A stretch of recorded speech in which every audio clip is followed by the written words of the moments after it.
Salam alaikum chers frères et sœurs, louange à Allah et paix et bénédiction soit sur son prophète ainsi que sur sa famille et ses compagnons. Aujourd'hui, nous allons parler du conflit avec la tribu juive Banu Nadir. C'est une tribu qui habitait Médine bien avant l'arrivée du prophète Mohammed sallallahu alayhi wa sallam. Elle a été évincée de Médine et cette éviction de la tribu juive Banu Nadir de Médine survint en août 625 qui correspond à Rabi al-Awwal de l'an 4 de l'Hégire. L'événement est raconté dans Surat al-Hashr, ça veut dire le rassemblement, chapitre 59, qui décrit l'exil de la tribu juive Banu Nadir qui fut bannie de Médine après avoir comploté l'assassinat du prophète de l'islam Mohammed sallallahu alayhi wa sallam.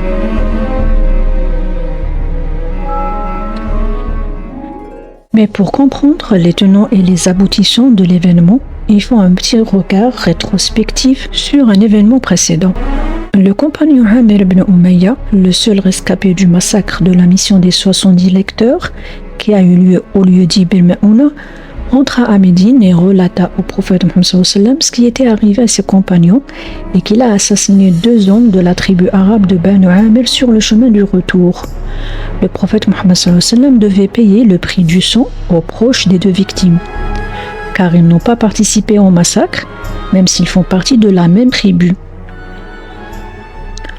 En vertu des dispositions de la charte de Médine qui relie et gère les relations entre les différentes communautés de Médine, le prophète Mohammed sallallahu alayhi wa sallam devait payer le prix du sang des 2 victimes avec l'argent du contribuable entre parenthèses, parce que c'est pas exactement la même chose, mais ça ressemble. Il se rendit auprès de la tribu juive Banu Nadir pour collecter la cotisation. Pour rappel, il y avait un traité et un serment entre la tribu juive Banu Nadir et la tribu arabe Banu Amir. Et pour comprendre pourquoi le prophète Mohammed sallallahu alayhi wa sallam a demandé à la tribu juive Banu Nadir de payer, il faut se référer au document appelé la Constitution ou la Charte de Médine, c'est la même chose, dont j'ai parlé dans un épisode ultérieur. Le quartier juif était situé dans le sud de Médine, près de la mosquée de Quba, à une vingtaine de kilomètres environ de Médine. Il était entouré d'une enceinte. Lorsque le prophète Mohammed sallallahu alayhi wa sallam allait les rencontrer avec ses compagnons, il y avait Omar ibn Khattab, Abu Bakr as-Siddiq et peut-être Ali ibn Abi Talib. Un groupe de juifs a répondu à son appel et se sont réunis en dehors de leur maison, mais à proximité. Ils ne se sont pas éloignés de leur maison. Probablement, ils étaient assis sur le marchepied d'une des maisons juives. La réunion a commencé quand il leur a mis, le prophète Mohammed sallallahu alayhi wa sallam leur a mis sur la table la question de la contribution du paiement du prix du sang. En vertu de la Constitution de Médine ou de la Charte de Médine, ils ont eu une réponse positive, ce à quoi on s'attend bien sûr. Ils ont dit, oui, Abul Qasim, c'est le surnom du prophète Mohammed sallallahu alayhi wa sallam. Ils ont dit, oui, Abul Qasim, nous sommes prêts à t'aider dans tout ce que tu demandes. Nous sommes disposés à remplir nos obligations, mais nous allons voir s'ils vont tenir à leur parole. Les chefs de la tribu juive Banu Nadir, donnant à penser qu'ils allaient réunir de l'argent pour contribuer au paiement de la compensation dont le prophète était redevable, mais ils se sont retirés pour des conciliabules. Ils parlaient d'un complot. Bien sûr que ces gens-là ne savent pas qu'est-ce que c'est la parole d'honneur. Et imaginons qu'à l'époque, il n'y avait pas d'institutions juridiques qui ont la force de la loi si quelqu'un ne l'applique pas. Donc, ils se réunirent alors en privé et se confirent. Quelqu'un a dit aux autres, une occasion pareille ne se présente pas tous les jours. Entre parenthèses, le prophète Mohammed sallallahu alayhi wa sallam était adossé au mur de l'enceinte du quartier juif et j'imagine qu'il y avait une maison juste en dessus, une fenêtre ou un balcon qui donne sur l'extérieur et d'où on peut voir le groupe des musulmans qui est réuni avec les juifs. Je ferme la parenthèse, je continue. Donc c'était le moment tant attendu. C'était l'occasion qu'il ne faut pas rater. Un des leurs, de la tribu Banu Nadir, a cherché à charger quelqu'un qui ira dans la maison désignée et jettera une pierre de la fenêtre sur la tête du prophète Mohammed sallallahu alayhi wa sallam pour le tuer et se débarrasser de lui. C'était la cible. Un des leurs aussi, un juif de Banu Nadir, de la même tribu, Amr ibn Jahash ibn Ka'b, fut désigné pour accomplir la sale besogne. Il a accepté, il a dit oui, je le ferai volontiers. Tout de suite, il est monté dans la maison désignée et saisit l'occasion pour jeter la pierre du haut d'une fenêtre, comme il avait dit, une pierre qui était déjà préparée puisqu'ils attendaient que ce moment d'inattention. C'est ce qu'ils croyaient. Mais le prophète, sallallahu alayhi wa sallam, c'est un prophète. Et il fut informé par révélation divine du dessein macabre planifié par la tribu juive Banu Nadir. Personne ne lui a dit ça, personne n'a prêté attention, personne n'a pensé à autre chose, mais c'est leurs intentions qui furent révélées à lui du haut des 7 cieux. Qu'est-ce qu'il a fait, le prophète sallallahu alayhi wa sallam? Avant que l'homme ne commette son acte macabre, il se leva illico presto, sans mot dire, et partit, rentra tout de suite à Médine. Ses compagnons qui étaient avec lui ignoraient pourquoi il a agi ainsi, mais peu après le rejoignirent. En cours de route, ils rencontrèrent un homme venant de Médine et l'interrogèrent au sujet du prophète. Il leur répondit « Je l'ai vu entrer à Médine ». Donc il l'en rejoint. Quand ils se sont rencontrés à Médine, le prophète et les compagnons, il les informa de la trahison des Juifs à son égard et du complot imminent qu'il préparait. Pour donner une bonne leçon à ces Juifs-là, il ordonna à ces hommes, les hommes du prophète, ses compagnons, de se mobiliser pour lancer une attaque contre ces traîtres. Il leur ordonna de rassembler les forces et de réunir les armes pour se mettre en route vers le quartier juif de la tribu Banu Nadir.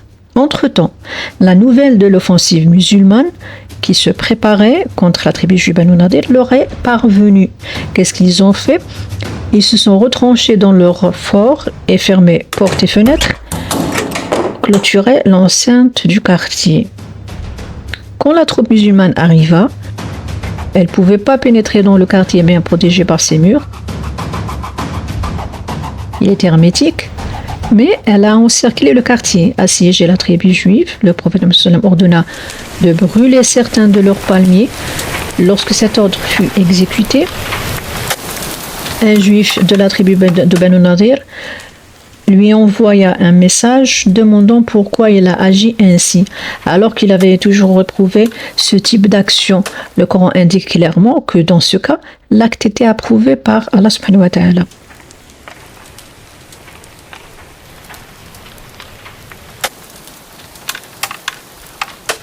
Et eux, derrière leur mur, ils crièrent « Oh Mohammed, tu interdisais la corruption et critiquais ceux qui la commettent, alors pourquoi abattre et brûler les palmiers? Pourquoi abattre et brûler nos palmiers ?» Que le Coran a révélé le verset suivant.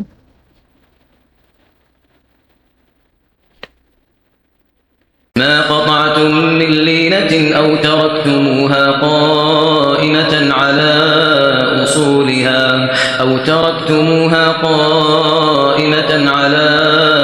أصولها فبإذن الله وليخزي الفاسقين. Ça veut dire que tout palmier que vous avez coupé, c'est Allah subhanahu wa ta'ala qui s'adresse aux musulmans et leur dit tout palmier que vous avez coupé, le palmier, ou que vous avez laissé debout, en parlant du palmier, ala usuliha, sur ses racines, c'est avec la permission d'Allah. Et afin qu'il couvre ainsi d'ignominie les pervers. Al-Hashr, verset 5. Le verset est interprété comme suit.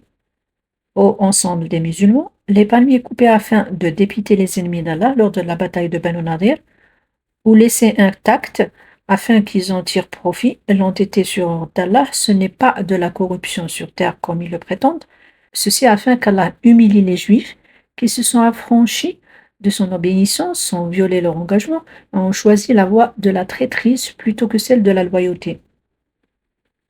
Dans ces circonstances, les hypocrites, un groupe de la tribu de Banu Auf, une tribu arabe, dont l'ennemi de Dieu Abdullah ibn Ubay ibn Salul, le chef de file des hypocrites, celui-là même qui avait divisé l'armée musulmane avant la bataille de Uhud et déserté avec 300 de ses partisans, ont envoyé un message à la tribu Banu Nadir. Ici, dans ces circonstances de siège, ce groupe d'hypocrites ont envoyé un message à la tribu Banu Nadir pour les soutenir moralement. Ils ont dit, tenez bon et résistez, on ne va pas vous livrer. Si vous combattez, nous combattrons avec vous, et si on vous expulse, nous partirons avec vous. La tribu arabe de Ratafan, alliée de la tribu juive Abu Nadir, viendrait aussi à la rescousse Abdullah ibn Ubay, chef de file des hypocrites, s'engageait aussi à ce que ses propres contribus les soutiennent jusqu'au bout, allant jusqu'à quitter eux aussi Médine si la tribu de Banu Nadir serait contrainte à évacuer.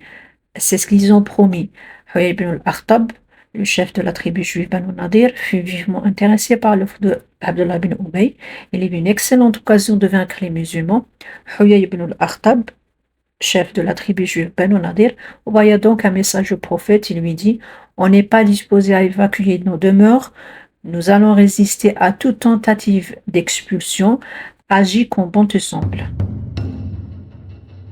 C'était vrai pour eux. La tribu juive Banu Nadir attendait les renforts, mais ceux-ci n'arrivaient pas.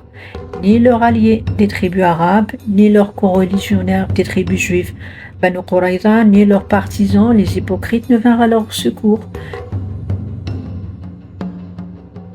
Le siège se poursuivait et la situation devenait de plus en plus difficile et insupportable.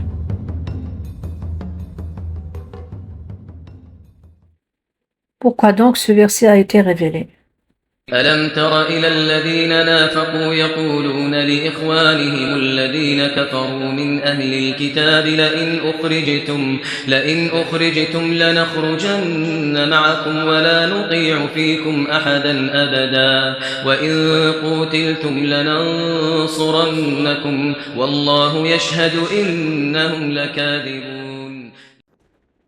L'interprétation de ce verset est: n'as-tu pas vu les hypocrites? C'est Allah subhanahu wa ta'ala qui s'adresse à son prophète. Il lui dit: n'as-tu pas vu les hypocrites, les hypocrites de Médine, les Arabes non convertis, qui disaient à leurs frères mécréants, les gens du livre, les Juifs Banu Nadir, il lui disait: c'est Mohammed et ceux qui sont avec lui, c'est-à-dire ses compagnons, les musulmans qui sont avec le prophète sallallahu alayhi wa sallam, si ceux-là vous expulsent de vos maisons, vous font sortir de vos maisons, nous sortirons avec vous et nous n'obéirons à personne qui nous demande de vous abandonner ou de ne pas sortir avec vous. Et s'ils vous combattent, nous allons combattre avec vous, nous allons vous soutenir. Et Dieu témoigne que les hypocrites sont des menteurs. Ils n'ont pas tenu leurs promesses aux Juifs de Banu Nadir. N'as-tu pas vu les hypocrites dire à leurs frères mécréants parmi les gens du livre? C'est ça, les hypocrites qui ont parlé aux Juifs, c'est-à-dire les gens du livre. Donc, Allah soit exalté, s'étonne de l'état des hypocrites qui convoitent leurs frères parmi les gens du livre, parmi la tribu Banu Nadir, pour les soutenir et les aider contre les croyants, les musulmans, et qui leur disent: si vous êtes expulsés, c'est-à-dire c'est les hypocrites qui parlent aux Juifs Banu Nadir, expulsés, nous partirons avec vous, nous n'obéirons personne à votre égard contre vous, ce qui signifie nous n'obéirons à personne qui nous critique ou nous effraie en refusant de vous soutenir. لئن أخرجوا لا يخرجون معهم ولئن قوتلوا لا ينصرونهم ولئن نصروهم ليولن الأدبار ثم لا ينصرون. لئن أخرجوا, s'ils sont chassés, s'ils sont expulsés, s'ils ont quitté leur maison, la yakhrujuna ma'ahum, ils vont pas sortir avec eux, ils vont pas quitter Médine avec eux.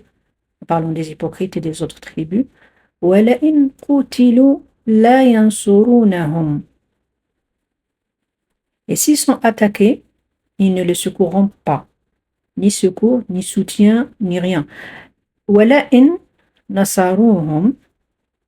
Et même s'ils allaient à leur secours, لَا يُوَلُّنَّ الْأَدْبَارِ. Ils tourneraient sûrement le dos. ثُمَّ لَا يُنْصَرُونَ. Puis ils ne seront point secourus. Ça, c'est la traduction. Ça veut dire quoi? Ça veut dire que si les musulmans expulsaient les juifs, les hypocrites ne partiraient pas avec eux, et si les musulmans et même si ils vont les secourir et leur porter assistance contre les musulmans, les juifs fuiraient les musulmans et les hypocrites ne seraient pas secourus. Allah les maudira et les stabilisera. Et c'était au mois de Rabi al-Awwal, le prophète les assiégea pendant 15 nuits, et au passage, c'était dans cette période même que l'alcool fut interdit par révélation, bien sûr. Le prophète Mohammed envoya l'un de ses compagnons, Mohammed ibn Maslama, à la tribu Banu Nadir avec le message suivant. Il leur dit: quittez la ville, vous n'êtes plus autorisés à cohabiter avec moi maintenant que vous avez ourdi votre complot contre moi. Je vous donne 10 jours pour mettre cet ultimatum à exécution. Quiconque d'entre vous serait vu à Médine après cela serait exécuté. Le message était parfaitement clair et ne permettait aucun compromis. Dans la situation de Médine, où 3 communautés différentes, arabes, païens, juifs et musulmans, vivaient côte à côte, une trahison flagrante ne pouvait être tolérée. Après un long siège et un long bras de fer, les assiégés, dont le cœur s'enflait de terreur et de peur, commençaient à se fatiguer, ils commençaient à lâcher prise. Ils envoyèrent donc dire au prophète sallam qu'ils étaient prêts à évacuer pacifiquement selon les conditions initiales de l'ultimatum. Le prophète sallam répondit à leur message qu'ils ne pouvaient plus bénéficier des mêmes conditions, en parlant de la tribu Banu Nazir, ne pouvaient plus bénéficier des mêmes conditions que celles qu'il leur avait proposées en premier. S'ils avaient évacué pacifiquement, ils auraient évité d'avoir des ennuis. Mais le fait qu'ils avaient voulu s'allier avec d'autres partis, d'autres tribus contre le prophète sallam et les musulmans, cette intention montrait qu'ils sont prêts à refaire la même erreur. Donc, ils ne sont pas dignes de confiance. Et donc, ils demandèrent finalement au prophète de les faire expulser, de les laisser partir et d'épargner leur vie, à condition qu'ils gardent ce que leurs chameaux transportent de leurs biens, puisque les Juifs de Banu Nadir étaient prêts à quitter les lieux. Le prophète Muhammad sallam était prêt à les laisser partir sous de nouvelles conditions. C'était ça les conditions. Ils abandonnent leurs biens, tandis qu'ils peuvent garder ce que leurs chameaux peuvent porter. Les Juifs de Banu Nadir avec chacun avec un chameau pour transporter leurs biens. Donc ils emportèrent autant de biens que leurs chameaux pouvaient en transporter, l'exception des armes. Les armes ne sont pas autorisées, sinon ils peuvent se retourner contre les musulmans. Ils doivent aussi abandonner leurs fermes et leurs terres. Certains ont démoli même leurs maisons, le montant de la porte, et les placer sur le dos de leurs chameaux et partir avec afin que les musulmans ne puissent pas en bénéficier. Donc, sur le dos de 200 chameaux environ, les Juifs de la tribu Banu Nadir devaient quitter Médine avec leurs femmes et leurs enfants, dans une ambiance de joie et de liesse populaire que remplissait le son des tambourins et des flûtes, accompagnés par les voix mélodieuses des chanteuses qui escortaient le cortège de l'Exode. Partir donc pour Khaybar, une ville d'Arabie, où il y avait déjà une communauté juive là-bas, ils étaient nombreux. Et lorsqu'ils s'y installèrent, les habitants locaux de Khaybar, il y avait même des Arabes, c'est une ville d'Arabie, mais il y avait beaucoup de Juifs. Ils se soumirent à eux et les autres se rendirent en Syrie. Les autres exilés de Médine se rendirent en Syrie. هو الذي أخرج الذين كفروا من أهل الكتاب من ديارهم لأول الحشر ما ظننتم أن يخرجوا وظنوا أنهم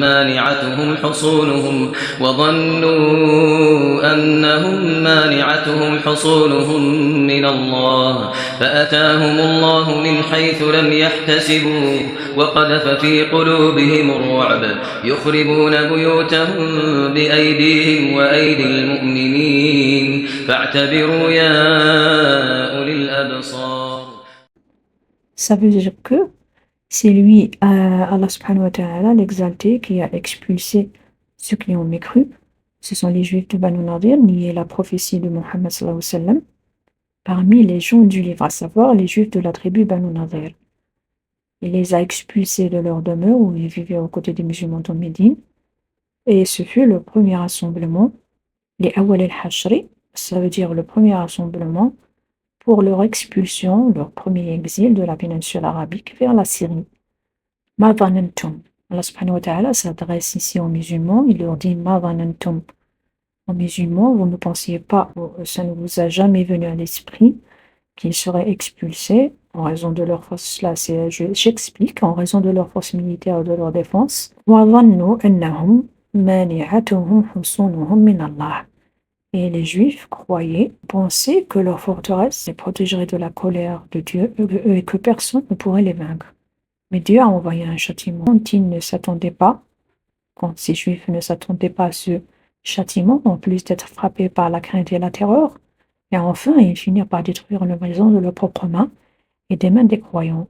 Vous donc, qui êtes censés et raisonnables, il s'adresse, Allah subhanahu wa ta'ala s'adresse maintenant aux musulmans, il leur dit, vous qui êtes censés et raisonnables, prenez garde à ce qui leur est arrivé ou tirez une leçon de cette histoire. Après l'évacuation de la tribu juive Banu Nadir, le prophète Mohammed partagea le butin, c'est-à-dire ce que ces juifs ont laissé, les terres et les biens laissés par Al-Nadir, après leur édition uniquement entre les immigrés, aux premiers immigrés, à l'exclusion des Ansar, des partisans ou des Médinois. Seuls deux Médinois, qu'on appelle les Ansar, ou les partisans, Sahl ibn Hanif et Abu Dujana, qui ont eu droit à une part entière réputée pour leur grande pauvreté. Par contre, les autres, les Ansar, ceux qui habitent Médine, sont plutôt riches. Donc, ils n'ont pas eu droit au butin. Et dans cette situation, le prophète Mohammed s'écartait de sa pratique habituelle dans le partage des butins de guerre, ce qui nécessite une petite explication. Pourquoi? Parce que le conflit avec les Juifs de la tribu Banu Nadir n'avait pas nécessité un combat, aucune arme n'a été utilisée, personne ne s'est battu et il n'y a eu aucune goutte de sang qui a été versée. Aucune victime a déploré. Donc, les biens acquis par les musulmans à l'issue de cette confrontation appartiennent à une autre catégorie que les butins de guerre et ne sont donc pas traités de la même façon. Dans la terminologie musulmane, ce type de bien s'appelle le fay et le principe établi est que le fay revient à l'État musulman. La manière dont il convient de le répartir est expliquée dans le Coran. Donc je le dis en français, le butin provenant des biens des habitants des cités qu'Allah a accordé son combat à son messager appartient à Allah, au message, aux proches parents, aux orphelins, aux pauvres et aux voyageurs en détresse, afin que cela ne circule pas parmi les seuls riches d'entre vous. Donc les muhajiroun qui avaient immigré de la Mecque en laissant derrière eux tous leurs biens étaient toujours une charge pour leurs frères des Ansar. Ils se sont appauvris, ils ont tout laissé. Certains d'entre eux étaient parvenus à assurer leur autonomie en travaillant, mais la plupart d'entre eux partageaient encore les ressources de leurs frères médinois. Le prophète Mohammed sallallahu alayhi wa sallam avait maintenant la possibilité de remédier à ces situations. Il appela les Ansar, donc les Médinois, et leur parla, les félicitant pour leur bonté. Ils ont accepté de ne pas recevoir une part du butin, donc il était content. Il les a félicités pour leur bonté, leur générosité, la manière dont ils avaient traité leurs frères, les immigrants. Je partagerai ce fait que Dieu m'a accordé de la tribu juive Banu Nadir entre les Moudjahidines et vous. Si vous le désirez, dans ce cas, il continuera à vivre dans vos maisons avec vous et à avoir une part de vos biens. Ou bien, je répartirai le fait entre eux et ils quitteront vos maisons si vous voulez. Donc, c'était réglé comme ça. Concernant les Juifs de la tribu Banu Nadir qui se sont convertis à l'islam, je cite Yamin ibn Umayr, Abu Ka'b ibn Amr ibn Jahash, celui qui allait jeter la pierre sur la tête du prophète Muhammad sallallahu alayhi wa sallam. Il s'est finalement converti, et Abu Sa'd ibn Wahab, ils se sont convertis à l'islam, et donc ils ont gardé leurs biens à Médine. L'un d'eux, qui s'appelle Yamin ibn Umayr, a incité à tuer Ibn Jahsh. Ibn Ishaq a rapporté, certains membres du clan Yamin m'ont rapporté que le messager d'Allah a dit à Yamin: n'as-tu pas vu ce que ton cousin m'a fait? Et est-ce qu'il comptait me faire? Yamin ibn Umayr a passé un contrat avec un homme pour tuer Amr ibn Jahash pour lui, et il l'a tué comme ils le prétendent. Qu'en est-il des enfants des femmes de Ansar, des partisans médinois, qui vivaient chez la tribu de juifs de Banu Nadir? Il faut savoir que des enfants des Médinois étaient confiés aux familles juives en raison de la condition de certaines mamans qui perdaient leurs enfants. Ces mamans-là, qui perdaient souvent leur enfant à un âge précoce, faisaient le vœu de confier l'enfant à une famille juive pour le judaïser afin qu'il vive plus longtemps. C'était une superstition païenne à l'époque. Et quand les Juifs de la tribu Banu Nadir furent contraints de quitter Médine, le prophète sallam n'a pas obligé ses enfants ou leurs mamans de suivre l'exode juif. Libre à eux de les suivre ou de rester à Médine. Au mois de Sha'ban de la même année fut le conflit de Badr, mais un conflit mineur. Du rendez-vous donné par l'ennemi fervent de l'islam, le chef de Quraysh, Abu Sufyan. Si vous vous rappelez, à la fin de la bataille de Uhud, Abu Sufyan a donné rendez-vous à l'armée musulmane en disant au prophète Mohammed sallallahu alayhi wa sallam: rendez-vous à Badr l'année prochaine. Badr, c'est une localité entre Médine et la Mecque.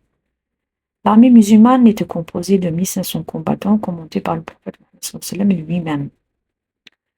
Ali ibn Abi Talib était le porte-étendard et donc l'armée musulmane s'est mise en route jusqu'à Badr ou à la Campée attendant l'arrivée de l'armée de Abu Sufyan, forte de près de 2000 combattants et 50 chevaux. Quand l'armée des mécréants mécoises a démarré vers la localité de Badr, quand elle a marché environ 40 km loin de la Mecque, son chef mécois Abu Sufyan, très réticent à l'idée d'un nouvel affrontement, et convaincu que le moment n'était pas approprié pour Quraysh, pour la tribu de Quraysh de mener le combat, il s'était adressé à ses soldats. Il fallait qu'ils attendent une bonne saison où ils disposeraient de grains et de produits laitiers en abondance. Il avait donc conseillé à l'armée de faire demi-tour et son conseil avait été suivi. Il s'est adressé aux combattants de son armée et leur fit part d'un sentiment superstitieux en se basant sur les conditions climatiques qui régnaient pendant cette période, des conditions de sécheresse et de baisse de pluviométrie qu'ils avaient connues cette année-là. Il a souligné qu'il ne pouvait pas espérer gagner une guerre en cette année de sécheresse. Il fallait donc attendre une bonne saison où il disposerait de grains et de produits laitiers. Donc, il leur a dit, moi personnellement, je préfère rentrer, c'est mon avis. Vous ferez mieux de me suivre. C'est ce qui fut. Son armée lui emboîta le pas et rentra à Médine. Quant au prophète, il a campé sur site pendant 8 jours, attendant l'armée impie qui a manqué à son rendez-vous. Sur ce, je termine. Je souhaite que vous avez aimé. Restez à l'écoute si vous êtes intéressé et à la prochaine, Inch'Allah, si Allah me prête vie. Salam.